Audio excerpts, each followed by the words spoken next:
नमस्कार, आप देख रहे हैं बीसीसी न्यूज। मैं हूं रमा धीमान। आइए बुलेटिन की शुरुआत करें, लेकिन उससे पहले हेडलाइंस।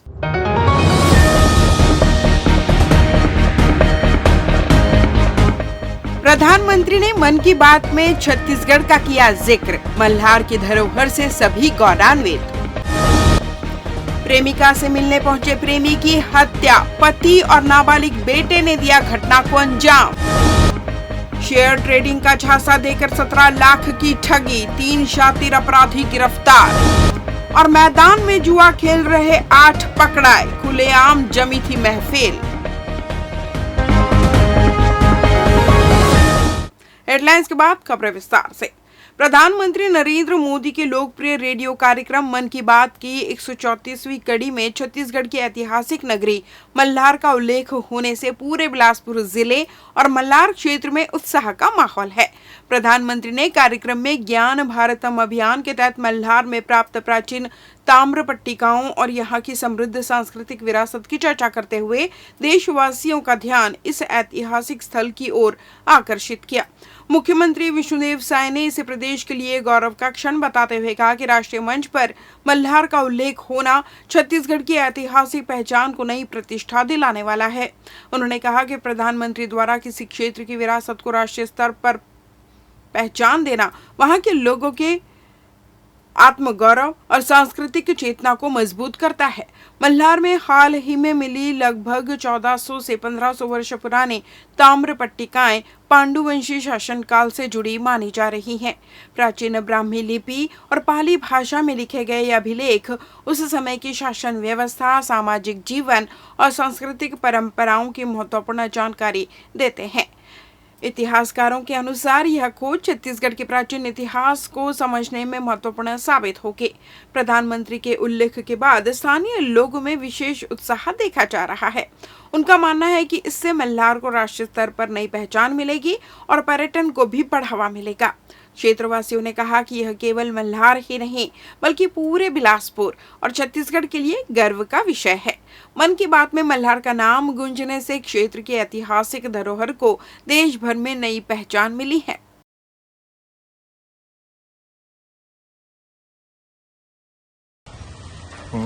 मल्हार का इतिहास अत्यंत ही गौरवशाली रहा है। मल्हार से प्राप्त प्राचीन संपदा यहाँ की कहानी कहती है। यह ताम्रपत्र मल्हार के प्राचीन क्षेत्र से प्राप्त हुआ है। राजा महाशिवगुप्त बालार्जुन के समय का यह ताम्रपत्र है। 3 फलक इस पर स्पष्ट रूप से है। इसमें ब्राह्मी लिपि पाली भाषा में लेख उत्कीर्ण है। इसका वजन 3.5 किलोग्राम का है और एक रिंग से गुथा हुआ है। इसी तरह यह सिंगल ताम्रपत्र जो है यह राजा भरत बल का है। यह मल्हार के प्राचीन क्षेत्र से प्राप्त हुआ है। मल्हार का इतिहास अत्यंत ही गौरवशाली रहा है। ये ताम्रपत्र कहाँ मिला अंकल जी, कैसे मिला? प्राचीन छत्तीसगढ़ का इतिहास अत्यंत गौरवशाली रहा है और प्राचीन छत्तीसगढ़ के इतिहास में मल्हार का स्थान जो है विशेष रूप से आता है। यह पुरातात्विक नगर मल्हार से प्राप्त हुआ। यह महाशिवगुप्त राजा बालार्जुन का ताम्रपत्र है। इसका वजन 3.5 किलोग्राम का है। यह पूरे रिंग से गूथा हुआ है। और इसी तरह से एक और ताम्रपत्र मल्हार से प्राप्त हुआ है, वह राजा भरत बल का है। मल्हार प्राग ऐतिहासिक नगर है।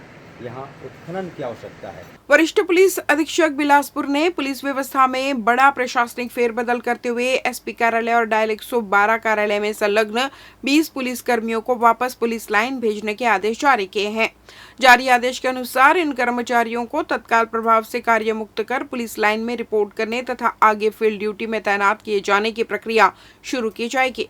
आदेश में कहा गया है कि जिला पुलिस कार्यालय बिलासपुर एवं डायल 112 कार्यालय में कार्यरत अधिकारियों कर्मचारियों की पदस्थापना अवधि और कार्य व्यवस्था की समीक्षा की गई।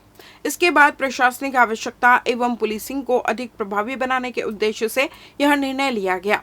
आदेश के तहत एसपी कार्यालय में संलग्न 16 पुलिस कर्मियों और डायल 112 कार्यालय में पदस्थ 4 कर्मचारियों को वापस लाइन भेजा गया।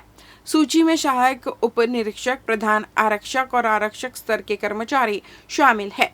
पुलिस विभाग के सूत्रों के अनुसार लंबे समय से कार्यालयों में संलग्न कर्मचारियों को अब मैदानी कार्यों में लगाया जाएगा, जिससे थानों और फील्ड यूनिटों में उपलब्ध बल की संख्या बढ़ेगी तथा कानून व्यवस्था संबंधी कार्यों में मजबूती आएगी।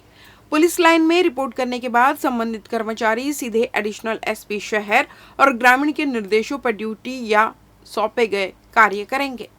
बिलासपुर में तेज रफ्तार का कहर एक बार फिर देखने को मिला। सिविल लाइन थाना क्षेत्र में चर्च के सामने एक युवक की बाइक अनियंत्रित होकर पेड़ से टकरा गई। हादसे में गंभीर रूप से घायल युवक की इलाज के दौरान मौत हो गई। पुलिस के अनुसार 30 मई की रात करीब 11 बजे 20 वर्षीय मेहुल सिंह अपनी GT 650 बाइक से मेन रोड से सिविल लाइन की ओर जा रहा था। इसी दौरान चर्च के सामने उसकी बाइक अचानक अनियंत्रित हो गई और सड़क किनारे पेड़ से जा टकराई। टक्कर इतनी जबरदस्त थी कि युवक सड़क पर गिरकर गंभीर रूप से घायल हो गया। घटना के तुरंत बाद पुलिस और स्थानीय लोगों की मदद से घायल युवक को सिम्स अस्पताल पहुंचाया गया, जहां डॉक्टरों ने उपचार के दौरान उसे मृत घोषित कर दिया। पुलिस ने मर्ग कायम कर मामले की जांच शुरू कर दी है। पुलिस का कहना है कि प्रारंभिक जांच में तेज रफ्तार और बाइक पर नियंत्रण खोना हादसे की मुख्य वजह नजर आ रहा है। अधिकारियों ने वाहन चालकों से सावधानी पूर्वक वाहन चलाने और गति पर नियंत्रण रखने की अपील की है। दिनांक 30/5/2026 को रात के लगभग 11 बजे के आसपास मेन रोड से सिविल लाइन के सामने से एक लड़का था, 20 साल का है, मेहुल सिंह नाम है, जा रहा था अपनी GT 650 बाइक पे, बुलेट बाइक पे, और वो अनियंत्रित होकर पेड़ से टकराया है चर्च के ठीक सामने में, और टकराने के बाद में गिर गया था। तत्काल उसको 2 मिनट के भीतर में ही हम लोगों ने या पुलिस वाले और आम जनता के सहयोग से उसको सिम्स भिजवाया। सिम्स लेके गए, थोड़ी देर तक उसका इलाज चला। इलाज के बाद में डॉक्टर ने बताया कि अभी नहीं रहा। तो इस प्रकार की घटना हुई है। घटना पे मर्ग कायमी करके उसको जांच किया जा रहा है, और उसके द्वारा स्कीड करके गिरने से अनियंत्रित होकर पेड़ से टकराने के कारण ही उसकी मृत्यु हुई है। चूंकि भीड़ भाड़ वाला रास्ता था और बहुत ओवर स्पीड नहीं बोलेंगे, लेकिन गाड़ी उसके नियंत्रित में नहीं हो पाने के कारण, और heavy motor vehicle motor bike, वो इतना भारी बाइक है कि वो डिसबैलेंस होने पे गिरने के कारण चोट आता ही है, और उस बाइक से एक्सीडेंट होने के कारण उसकी मृत्यु प्रतीत हो रही है। बिलासपुर के सकरी थाना क्षेत्र स्थित सैदा हाउसिंग बोर्ड कॉलोनी में अवैध संबंध के शक में एक युवक की हत्या का मामला सामने आया है। आरोप है कि पति और उसके बेटे ने युवक को घर बुलाकर मारपीट की और उसकी हत्या कर दी। घटना के बाद दोनों आरोपी फरार हो गए। जानकारी के मुताबिक रामेपुर निवासी 27 वर्षीय दावेंद्र बघेल को एक महिला ने फोन कर अपने घर बुलाया था। महिला के पति शिव कांबले को दोनों के बीच संबंध होने का शक था, जिसे लेकर लंबे समय से विवाद चल रहा था। शनिवार को दावेंद्र के घर पहुंचने के बाद बातचीत के दौरान विवाद बढ़ गया। इसी बीच महिला घबराकर सकरी थाने पहुंची और पुलिस को सूचना दी। जब पुलिस मौके पर पहुंची तो दावेंद्र का शव घर के अंदर मिला। प्रारंभिक जांच में मारपीट और गला दबाकर हत्या किए जाने की आशंका जताई गई। घटना की सूचना पर FSL टीम और मृतक के परिजन भी मौके पर पहुंचे। पुलिस ने शव को पोस्टमार्टम के लिए भेज दिया। बताया जा रहा है कि पारिवारिक विवाद के कारण आरोपी परिवार कुछ दिन पहले ही मुंगेली से बिलासपुर आकर रहने लगा था।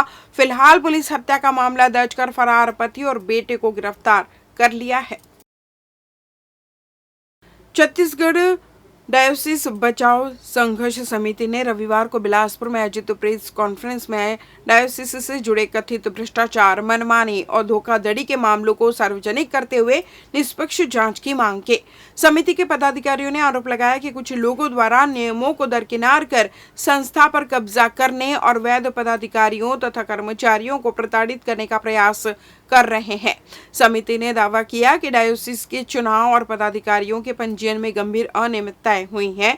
आरोप है कि सोसाइटी पंजीयन नियमों के विपरीत कुछ व्यक्तियों को पदाधिकारी घोषित कर दिया गया, जबकि उनके नाम वैधानिक अभिलेखों में दर्ज नहीं थे। सूचना के अधिकार के तहत प्राप्त दस्तावेजों का हवाला देते हुए समिति ने कहा कि संस्था की ओर से जारी कई निर्णय और प्रशासनिक आदेश कानूनी रूप से संदिग्ध है। प्रेस कॉन्फ्रेंस में यह भी आरोप लगाया गया कि रायपुर, बिलासपुर और अन्य क्षेत्रों के चर्च एवं शैक्षणिक संस्थानों में कार्यरत प्राचार्यों, शिक्षकों तथा कर्मचारियों को अनुचित ढंग से संस्थान गया। कुछ संस्थानों में ताला लगाने और प्रशासनिक नियंत्रण अपने हाथ में लेने की कोशिशों का भी आरोप लगाया गया। समिति का कहना है कि इन कार्रवाइयों से कर्मचारियों के समक्ष आर्थिक संकट खड़ा हो गया है तथा संस्थानों का सामान्य संचालन प्रभावित हुआ है। संघर्ष समिति ने बताया कि मामले को लेकर विभिन्न न्यायालयों, पुलिस विभाग और प्रशासनिक अधिकारियों के समक्ष शिकायतें प्रस्तुत की गई। समिति ने संबंधित व्यक्तियों के खिलाफ एफआईआर दर्ज कर आर्थिक और प्रशासनिक अनियमितताओं की उच्च स्तरीय जांच कराने की मांग की। प्रेस कॉन्फ्रेंस में समिति ने राज्य सरकार, शिक्षा विभाग और जिला प्रशासन से पूरे प्रकरण की निष्पक्ष जांच कर दोषियों के विरुद्ध कड़ी कार्रवाई सुनिश्चित करने की अपील की। जयदीप रॉबिन्सन जो है हमारे डायसिस का खजांची है, ट्रेजरार है, मतलब बोलना चाहिए। और सीडीबी में उसका कोई रोलबाजी नहीं है। वो प्रॉपर्टी को बेचने का ही काम कर रहा है पिछले विगत 15-10 सालों से। 2017-18 में भी उसने ज़मीन बेचा, 2018-19 में भी उसने ज़मीन बेचा, और अभी रिसेंटली जो मंदिर चौक के पास जो है भूखंड 1150 स्क्वायर फीट जो कि श्रीमान संजय लूथर, अजय लूथर परिवार का है, उस ज़मीन को भी उसने अनाधिकृत तरीके से बेच के मिशन की प्रॉपर्टी को बेच करके पैसा का हरण करके पूरा लोगों में घूम रहा है और बेवजह से लोगों को परेशान करता है। इसकी शिकायत आपने कही? इसकी शिकायत कोर्ट से ऑर्डर हो उसके बिना ये अधिकार रखते हुए कर्मचारियों को निलंबित कर रहे हैं, बर्खास्त कर रहे हैं। वो बेचारे कर्मचारी जो 4 ग्रेड के हैं वो सड़क में आ गए हैं। उनके परिवार के लोग जो 20-20 साल से काम करते थे उनको बाहर कर दिया गया। हमें भी अभी 26 तारीख को ये सूचना के अधिकार में जानकारी मिली कि उनके पास में धारा 27 का पदाधिकारियों की सूची प्राप्त नहीं हुई है, फिर भी वो काम कर रहे हैं। कोर्ट में, माननीय न्यायालय में इसके संदर्भ में चुनाव के अगेंस्ट हमने केस लगाया हुआ है। चूंकि वेकेशन चल रहा है। लेते हैं छोटा सा ब्रेक। पिछले 17 वर्षों से रियल एस्टेट के क्षेत्र में दे रहे हैं अपनी सेवाएं और लगातार शहर की जनता को एक नई लिविंग लाइफस्टाइल। अपने कार्यों एवं सेवाओं के माध्यम से लाखों लोगों की उम्मीदों को दिया है आकार। इसलिए जिले में ही नहीं, पूरे प्रदेश में इनकी पहचान है बरकरार। आपके सपनों के घर को हकीकत में बदल कर है दिखाना। इसलिए आपके लिए लेकर आए हैं भाटी आशिया।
ब्रेक के बाद आपका स्वागत है। बढ़ते हैं अगली खबर की ओर। शेयर ट्रेडिंग में भारी मुनाफा दिलाने का झांसा देकर लाखों रुपए की ठगी करने वाले अंतर्राज्यीय साइबर गिरोह का बिलासपुर रेंज साइबर थाना ने भंडाफोड़ करते हुए 4 आरोपियों को गिरफ्तार किया। आरोपियों के बैंक खातों की जांच में देश भर में हुए करीब 8 करोड़ रुपए के साइबर फ्रॉड से जुड़े लेन देन सामने आए हैं। पुलिस ने कार्रवाई के दौरान आरोपियों के खातों में लगभग 1 करोड़ रुपए की राशि होल्ड भी कराई है। मामला सिविल लाइन थाना क्षेत्र की नर्मदा नगर कॉलोनी निवासी एक महिला से जुड़ा है। आरोपियों ने शेयर ट्रेडिंग और ऑनलाइन निवेश में अधिक लाभ का लालच देकर अलग अलग तिथियों में महिला से कुल 17,21,100 रुपए अपने खातों में ट्रांसफर करा लिए। ठगी का पता चलने पर पीड़िता ने साइबर पुलिस में शिकायत दर्ज कराई। जांच के दौरान तकनीकी विश्लेषण और बैंकिंग ट्रांजैक्शन के आधार पर पुलिस ने रायपुर, शक्ति और रायगढ़ से जुड़े 4 आरोपियों मुकेश कुमार दास, केशव साव, संदीप कुमार चंद्रा उर्फ विक्की और शिशिर राठौर को गिरफ्तार किया। जांच में आरोपी संदीप के खाते के खिलाफ गुजरात, तेलंगाना, कर्नाटक और दिल्ली सहित विभिन्न राज्यों में 5 साइबर शिकायतें दर्ज मिली। वहीं मुख्य आरोपी मुकेश कुमार दास के 3 बैंक खातों में 13 साइबर फ्रॉड शिकायतें दर्ज पाई गई और इन खातों से जुड़े लगभग 8 करोड़ रुपए के संदिग्ध लेन देन का खुलासा हुआ। आईजीपी राम गोपाल गर्ग, एसएसपी रजनेश सिंह और नोडल अधिकारी गगन कुमार के मार्गदर्शन में साइबर थाना प्रभारी प्रसाद सिन्हा और उनकी टीम ने यह कार्रवाई की। पुलिस अब गिरोह के अन्य सदस्यों और पूरे साइबर नेटवर्क की जांच में जुटी हुई है। बिलासपुर में अवैध शराब कारोबार के खिलाफ कार्रवाई करते हुए तारबार पुलिस ने 2 आरोपियों को गिरफ्तार किया। पुलिस ने उनके कब्जे से 35 पौवा देशी शराब और एक कार जब्त की। आरोपी जिला अस्पताल क्षेत्र में शराब की सप्लाई करने की तैयारी में थे। पुलिस को मुखबिर से सूचना मिली थी कि जिला अस्पताल के पास सुलभ शौचालय के सामने खड़ी एक कार में अवैध शराब रखी हुई है। सूचना मिलते ही तारबार पुलिस ने मौके पर पहुंचकर घेराबंदी की और संदिग्ध वाहन की तलाशी ली। तलाशी के दौरान कार में 35 पौवा देशी शराब बरामद हुई। पुलिस ने आरोपियों से शराब के संबंध में वैध दस्तावेज मांगे, लेकिन वे कोई दस्तावेज प्रस्तुत नहीं कर सके। पुलिस ने शराब और वाहन को जब्त कर लिया। कार्रवाई के दौरान पुलिस ने इंदिरा कॉलोनी निवासी सफी कुरैशी और शेख अकबर को गिरफ्तार किया। दोनों आरोपियों के खिलाफ आबकारी अधिनियम के तहत अपराध दर्ज कर न्यायालय में पेश किया गया, जहां से उन्हें न्यायिक रिमांड पर भेज दिया गया। मुखबिर सूचना मिली कि एक जिला अस्पताल के सामने में सुलभ कॉम्प्लेक्स है, वहाँ पर कुछ लोग मोटरसाइकिल एक सेंट्रो कार में कुछ अवैध शराब रखे हुए हैं की सूचना पर पुलिस मौके पे वहाँ पे जाकर रेड किया। 2 व्यक्ति कार में मिले और उस कार की तलाशी लेने पर 35 नग देशी शराब मिला। मौके पे जो है उनको थाना लेकर के आबकारी एक्ट के तहत कार्रवाई की गई है। और ये 2 व्यक्ति जो एक शफी कुरैशी जो आरोपी हैं, शफी कुरैशी और शेख अकबर, ये दोनों ही तारबहार क्षेत्र के निवासी हैं और दोनों को 34(2) आबकारी के तहत रिमांड में लिया गया है। क्षेत्र में चुनाव चल रहा सर, क्या वहाँ लेके जा रहे थे शराब, क्या पता चला? अभी तक ये चूँकि वहाँ पे चुनाव चल रहा है, कल मतदान होना है और उस दृष्टि से काफ़ी अहम है और इसी नाम से जो है अग्रिम कार्यवाही करते हुए इस तरह की दोबारा घटनाएं या इस तरह के अन्य लोग जो इन्वॉल्व हैं वो अभी न करें। बिलासपुर के खमतराई भाटापारा क्षेत्र में एक युवक के घर में घुसकर मारपीट किए जाने का मामला सामने आया है। पीड़ित पक्ष का आरोप है कि आरोपी के खिलाफ पहले भी शिकायत दर्ज कराई गई थी, लेकिन विवाद थमने के बजाय और बढ़ गया। पीड़ित परिवार के अनुसार मोहल्ले में गाली गलौज और विवाद को लेकर कुछ दिन पहले रिपोर्ट दर्ज कराई गई थी। इसके बावजूद आरोपी ने कथित तौर पर घर में घुसकर युवक के साथ मारपीट की। घटना करीब आधे घंटे पहले की बताई जा रही है। परिजनों ने आरोपी की पहचान गजेंद्र साहू के रूप में की है, जो प्लम्बर का काम करता है। घटना की सूचना पुलिस को दी गई। पुलिस मौके पर पहुंची और कार्रवाई शुरू कर दी। परिजनों का आरोप है कि पहले की शिकायत पर समय रहते प्रभावी कार्रवाई नहीं होने से विवाद बढ़ा। फिलहाल पुलिस मामले की जांच कर रही है और संबंधित पक्षों से पूछताछ की जा रही है। और अभी बीच में मोहल्ले वाले को गाली दे रहे थे, मोहल्ले वाले सभी के हम लोग रिपोर्ट भी लिखवाए थे जाके वहाँ, और 2 दिन नहीं हुआ है आके घर में घुस के मार के चला गया वो लड़का। बता रहे हैं कि कल रिपोर्ट लिखाए हैं। हाँ, कल लिखा है और रात में भी गया था, मैं भी गया था। इतना लापरवाही है इन लोग का। क्या नाम है इसका बच्चे का? लड़के का नाम है गजेंद्र साहू नाम है। और पिताजी का नाम? पिताजी का नाम है टीकाराम साहू। मैं उसका चाचा हूँ। मैं। इसका उम्र कितना है? इनका उम्र 28-30 साल है। क्या करता है? प्लम्बर का काम करता है सर। ये घटना कितने बजे हुई है? सर मैं तो साइड निकल के अभी कितने बजे का है? आधा घंटा हुआ होगा। आधा घंटा जस्ट मैं तो निकल गया था काम में, जब साइड से तुरंत रिटर्न आए हूँ वापस 11:30 बजे मतलब। पुलिस द्वारा जुआ और सट्टे के खिलाफ चलाए जा रहे विशेष अभियान के तहत थाना सरकंडा पुलिस ने बड़ी कार्रवाई करते हुए खमतराई क्षेत्र के एक खेत में चल रहे जुए के फड़ पर छापा मारकर 8 आरोपियों को गिरफ्तार किया। पुलिस ने मौके से 14,700 रुपए नगद, 52 पत्ती ताश और अन्य सामग्री जब्त की। पुलिस के अनुसार शनिवार को टाउन पेट्रोलिंग के दौरान मुखबिर से सूचना मिली थी कि खमतराई के खुले खेत में कुछ लोग ताश के पत्तों से हार जीत का दांव लगाकर काट पत्ती नामक जुआ खेल रहे हैं।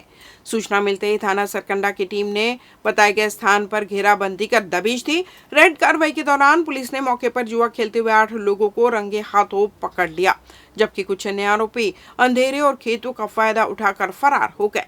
गिरफ्तार आरोपियों में अनिल कुमार केवट, विवेक दास मानिकपुरी, मनीष सिंह, नीरज राव, ननका साहू, गौकरण साहू, सुभाष सूर्यवंशी और अंकित गोले उर्फ सोमू शामिल है। सभी आरोपी बिलासपुर शहर के विभिन्न क्षेत्रों के निवासी बताए गए हैं। पुलिस ने आरोपियों के कब्जे से कुल 14,700 रुपए नगद, ताश की गड्डी तथा जुए में उपयोग की जा रही अन्य सामग्री जब्त कर पंचनामा कार्रवाई पूरी की। इसके बाद सभी आरोपियों के खिलाफ छत्तीसगढ़ जुआ प्रतिषेध अधिनियम 2022 की धारा 3(2) के तहत अपराध दर्ज कर लिया गया। इस बुलेटिन में बस इतना ही। अगले बुलेटिन में आप सबकी फिर मुलाकात, तब तक मुझे दीजिए विदा। नमस्कार।